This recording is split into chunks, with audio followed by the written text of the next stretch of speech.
시인 백석, 그는 누구인가? 우원호. 시인 백석.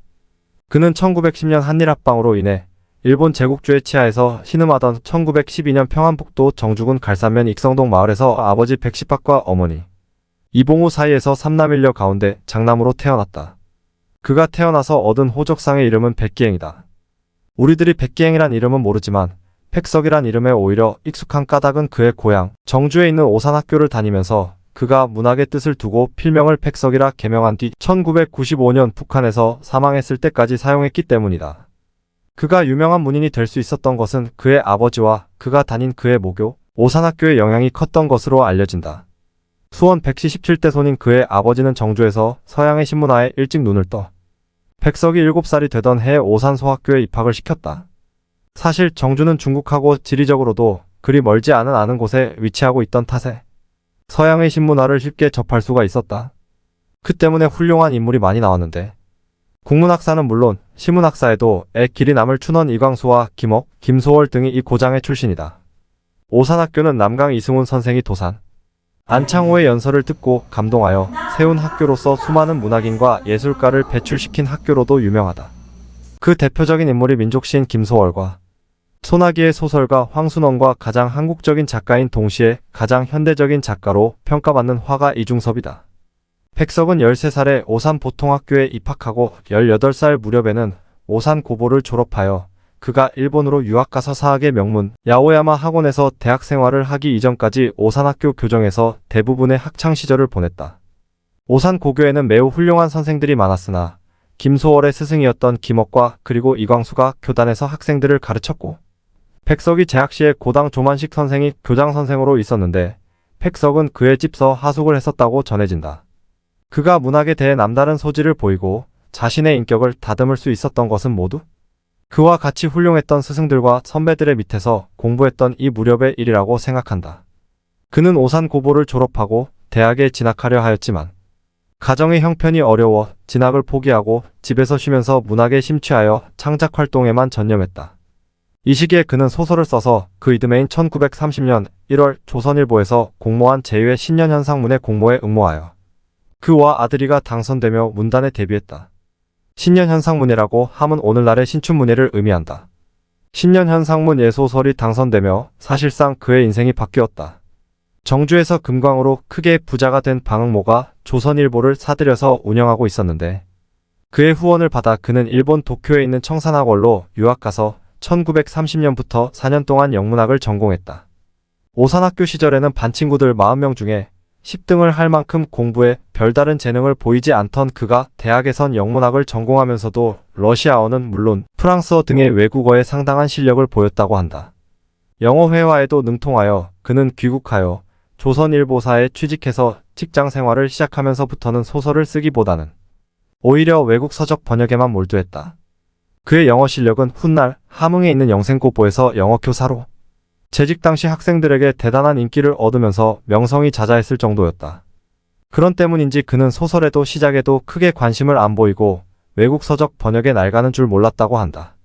처음에는 체홉 등이 쓴 러시아의 소설과 산문들을 번역하였으나 시를 번역하기 시작하며 번역하는 일을 점차 줄이고 창작시에 전념했고 조선일보에 일한 자신의 창작시를 발표하며 본격적으로 시인의 길로 들어섰다.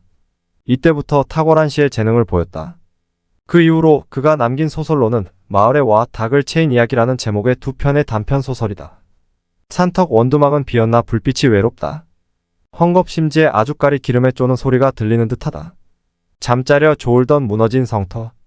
반딧불이 난다 파란 혼들 같다. 어디서 말 있는 듯이 크다란 산새 한 마리 어두운 골짜기로 난다. 헐리다 남은 성문이 하늘빛같이 훤하다. 날이 밝으면 또 매기수염의 늙은이가 청배를 팔러 올 것이다.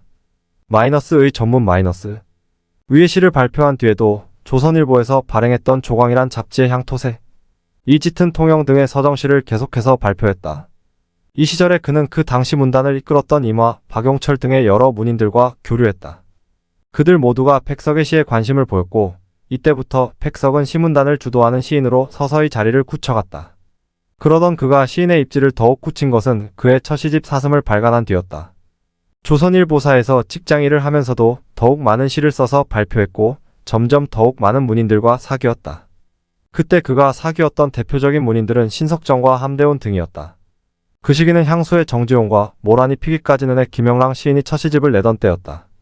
사실 그 당시 그는 회사에서 바쁘게 보냈지만 문학에만 전념함으로써 그에게 있어서는 그의 문학이 참으로 내실을 기한 매우 소중한 시기였다. 그리고 시집 사슴 발표 이후 그는 오늘날의 표현으로 문단에서 조명받는 스타가 되어 있었다. 그럼에도 불구하고 조선일보사에서의 2년간의 생활을 접고 함흥에 있는 영생고보로 직장을 옮겼다. 그가 그곳에서 맡은 임무는 영어 교사였다. 그는 학생들을 가르치며 영어는 물론 외국어 실력을 유감없이 발휘했다. 게다가 소설가요, 시인으로 학생들과 다른 선생들로부터 대단한 관심을 받은 것은 당연했다. 그러나 오히려 그는 외국어나 문학보다 연극, 미술, 체육 등의 과목에 더욱 관심을 보이며 학생들을 지도했다. 연극반과 축구부의 학생들과 친구처럼 절친하게 지낼 만큼 학생들과 가깝게 지내면서 학생들의 재능을 키우는 데 주력했다. 교사로서 생활하며 자긍심을 느낀 것도 이때였다. 그는 바쁜 교직 생활에도 시창작을 게을리하지 않고 꾸준하게 시를 썼다. 사실 시집 사슴에 발표된 시들은 거의 사물의 대상을 있는 그대로 표현하는 것에 그쳤다면 함흥에서 교직에 몸을 담고 있으면서 자신을 주체로 한 내면 세계를 강조하는 시를 쓰기 시작했다. 그의 시세계에 변화가 생긴 무렵으로 그의 연보를 보아도 그에게는 나름대로 매우 의미 있는 시기로 평가된다. 그러나 함흥에서 2년 동안 교사로 재직 시에 그에게는 또 다른 운명이 그를 기다리고 있었는데 그것은 기생 자야와의 만남과 사랑이었다. 이때 백석의 나이가 26살이었고 그녀의 나이는 22살이었다. 자야의 본명은 김영한. 그녀는 1916년에 서울에서 태어났다. 어린 나이에 아버지와 사별하고 홀어머니 슬하에서 자라다가 어머니가 금광을 한다는 친척에게 속아 그녀의 집안은 재산을 모두 날리고 거리에 나앉는 신세가 되자 16살에 조선 권번에 들어가서 기생이 되었다. 그곳에서 그녀는 정학계의 대가로 이름을 날리었던 하규일의 문화생이 되어 창과 가무를 배웠다고 한다. 문학에도 재능을 보였던 그녀는 계녀의 생활을 하면서도 삼천리, 문학의 수필을 발표하여 인텔리 기생으로 불리었다. 그녀는 많은 사람들을 접하면서 문인들과 사귀었다. 그러던 중 그곳을 자주 찾던 조선어학회 해관 신윤국의 주선으로 일본으로 유학을 떠났었다. 신윤국은 1894년 고종 31년 황해도의 연백에서 태어나서 1917년 미국으로 건너가 대한인국민회 회원으로 미주 지역의 항일운동에 투신한 이후 도산 안창호가 이끌었던 흥사단의 일원으로 활동했던 인물이다. 그러던 중 뜻한 바가 있어 귀국을 결심하고 고국으로 되돌아온 그는 1932년 국사강의록을 간행했고 조선물산 장려회에도 참가해 항일운동과 더불어 구국운동에 앞장섰다. 다시 조선어학회에 가입하여 조선어사전 편찬 제정위원으로 활약했다. 김영한은 도쿄에서 공부를 하다가 자신을 후원했던 신윤국이 동우회 사건과 관련해 동우회원 181명이 일본 경찰에 체포가 되었다는 소식을 듣자마자 귀국했다. 함흥경찰서에 투옥되어 있는 신윤국을 만나려고 몇 번이고 면회를 신청하였으나 사상범의 이유로 번번이 거부되자 그를 만나기 전까지는 돌아가지 않겠다고 결심하고 함흥에 눌러앉게 되었다. 그리고 그녀는 고심하던 끝에 그곳 함흥에서 기생생활을 다시 시작했다. 찾아오는 사람 중에 법조인이 오면 어떻게든 부탁해서 그를 만나기 위함이 목적이었던 것이다. 그러나 끝까지 면회의 허락이 안 돼 만나지는 못하였다. 그러다가 우연히 영생고보 선생들의 회식 자리에 나갔다가 새로운 연인 팩석을 만나게 되었다. 그들의 만남은 이렇게 시작이 되었다. 첫눈에 반해버린 팩석은 학교에서 퇴근하면 그녀의 하숙방으로 달려가서 그녀와 밤을 지내는 일이 많았다고 한다. 이때부터 둘 사이는 사실상의 부부관계였다. 자야라고 하는 이름은 팩석이 그녀에 붙여준 이름이다. 어느 날 그녀가 서점에 들러 당시선집을 사왔는데 이태백의 시 자야오가를 읽다가 자야라는 아오를 지어준 것이다. 그것도 잠시였다.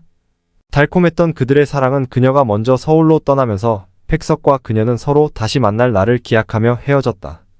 얼마나 사랑하였을까? 비록 몸은 서로 멀리 떨어져 있었지만 둘은 서로 보고 싶어 매일매일 다시 만날 날만을 손꼽아 기다렸다. 어느 날 조선축구학생연맹전 조 대표 선수 인솔 교사로 발탁되어 그들을 서울로 인솔하는 기회가 생겼다. 그런데 그는 선수들은 여관에 투숙시킨 다음 자신은 청진동의 자야집에 가서 둘만의 사랑을 불태웠다. 이것이 문제가 되어 학교서는 그에게 책임을 물어 사임을 강요했고 사랑하는 여인 때문에 팩석은 사표를 제출하고 상경했다. 그는 결국 청진동 그녀의 집에서 살림을 차리고 동거에 들어갔다. 그리고 이 무렵에 조선일보사에 다시 입사했다. 그는 거기서 조선일보 계열사인 여성의 편집일을 맡았는데 이는 예전에 했던 일이었고 문학에 관련된 일이라서 모든 일이 익숙했다. 그들은 부부처럼 생활하며 서로가 없으면 하루라도 못 살 것처럼 행복한 나날들을 보냈다. 그러나 불행히도 이번에도 그들의 사랑은 그리 오래가지 못하였다. 백석의 부모는 아들이 기생과 사는 것을 못마땅하게 여겨 서로 헤어지게 만들려고 아들에게 다른 여자와 결혼토록 강요했다. 그는 계속되는 부모의 강요에 못 이겨 고향으로 가서 정혼녀와 혼인했다. 마지못해 혼인은 했지만 백석은 그녀와 첫날 밤도 치르지 않은 채 도망치듯 고향 집을 빠져나와 자야의 곁으로 돌아갔다. 그러더니 그의 말에 느닷없이 다시 회사를 그만두고 이번에는 북만주의 신경, 오늘날의 장춘이란 곳으로 호련히 떠나갔다. 신경으로 떠나갈 때 함께 가서 살자고 하였으나 자신이 백석의 장래를 가로막고 있다는 생각에 괴롭지만 그녀는 백석을 혼자 보내게 되었다고 한다. 그런데 그것이 그와의 마지막 이별이 될 줄 몰랐다고. 1995년 출간한 내 사랑 백석문학동네에서 자야는 그렇게 회고했다. 백석이 그녀와의 이별을 아쉬워해 자신의 심경을 담아 쓴 시가 바로 나와 나타샤와 흰 당나귀다. 가난한 내가 아름다운 나타샤를 사랑해서 오늘 밤은 푹푹 눈이 내린다. 나타샤를 사랑은 하고 눈은 푹푹 날리고 나는 혼자 쓸쓸히 앉아 소주를 마신다. 소주를 마시며 생각한다. 나타샤와 나는 눈이 푹푹 쌓이는 밤 흰 당나귀 타고 산골로 가자. 출출이 우는 깊은 산골로 가. 마가리에 살자. 눈은 푹푹 나리고 나는 나타샤를 생각하고 나타샤가 아니 올 리 없다. 언제 벌써 내 속에 고조코니와 이야기한다. 산골로 가는 것은 세상한테 지는 것이 아니다. 세상 같은 건 더러워 버리는 것이다. 눈은 푹푹 나리고 아름다운 나타샤는 나를 사랑하고 어디서 흰 당나귀도 오늘 밤이 좋아서 응앙응앙 울을 것이다. 마이너스 나와 나타샤와 흰 당나귀 마이너스에 짐작컨대 그와 같이 20대 젊은 시절을 떠돌이로 생활했던 것은 그 당시의 시대 상황과도 결코 무관하지 않다.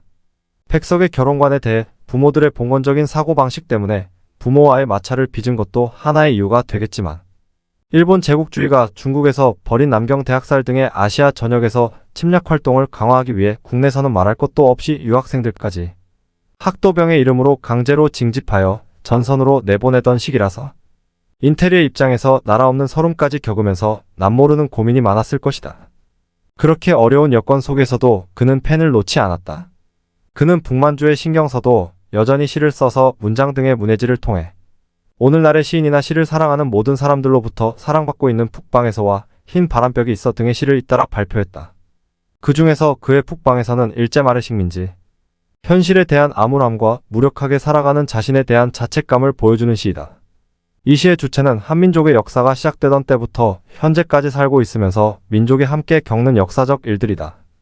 다시 말하지만 이 시는 백석이 만주 북방을 떠돌면서 그의 역사에 대한 죄책감을 느끼면서 쓴 시이다. 특히 지난 과거의 역사에 대한 반성을, 민족의 역사와 함께 살아가는 자신의 입장에서 역사를 외면하지 않고 식민지 현실에 대한 슬픔을 이겨내려 하는 시인의 의지와 동시에 무력함에 대해 자책하는 일면을 보여주고 있다. 아득한 옛날에 나는 떠났다. 부여를 숙신을 발해를 여진을 요를 금을 흥한령을 음산을 아무우르를 순가리를 범과 사슴과 너구리를 배반하고 송어와 메기와 개구리를 속이고 나는 떠났다. 나는 그때 자작나무와 이깔나무에 슬퍼하던 것을 기억한다. 갈대와 장풍에 붙드던 말도 잊지 않았다. 오로촌이 맷돌을 잡아 나를 잔치에 보내던 것도 솔론이 심리기를 따라 나와 울던 것도 잊지 않았다. 나는 그때 아무 이기지 못할 슬픔도 시름도 없이 다만 기을리 먼 앞대로 떠나 나왔다. 그리하여 따사한 햇기에서 하얀 옷을 입고 매끄러운 밥을 먹고 단샘을 마시고 낮잠을 잤다. 밤에는 먼 개소리에 놀라나고 아침에는 지나가는 사람마다에게 절을 하면서도 나는 나의 부끄러움을 알지 못했다. 그동안 돌비는 깨어지고 많은 금은 보화는 땅에 묻히고 가마귀도 긴족 보를 이루었는데 이리하여 또 한 아득한 새 옛날이 비롯하는데 이제는 참으로 이기지 못할 슬픔과 시름에 쫓겨 나는 나의 옛 하늘로 땅으로 나의 태반으로 돌아왔으나 이미 해는 늘고 달은 파리하고 바람은 미치고 볼의 구름만 혼자 너 없이 떠도는데 아 나의 조상은 형제는 일가 친척은 정다운 이웃은 그리운 것은 사랑하는 것은 우러르는 것은 나의 자랑은 나의 힘은 없다. 바람과 물과 같이 지나가고 없다. 마이너스 북방에서 마이너스 또한 흰 바람벽이 있어 역시 이국에서 유랑 생활을 하며 겪고 있는 자신의 심중을 조국의 어머니와 가족들의 모습을 떠올리며 현실, 즉 일본에 빼앗긴 조국의 현실을 한탄하며 그 슬픔을 노래한 시이다. 이 시 전반에서 비록 현실은 슬프지만 자신이 겪고 있는 고독과 슬픔을 이겨내려 하는 그의 삶의 의지를 엿볼 수가 있다.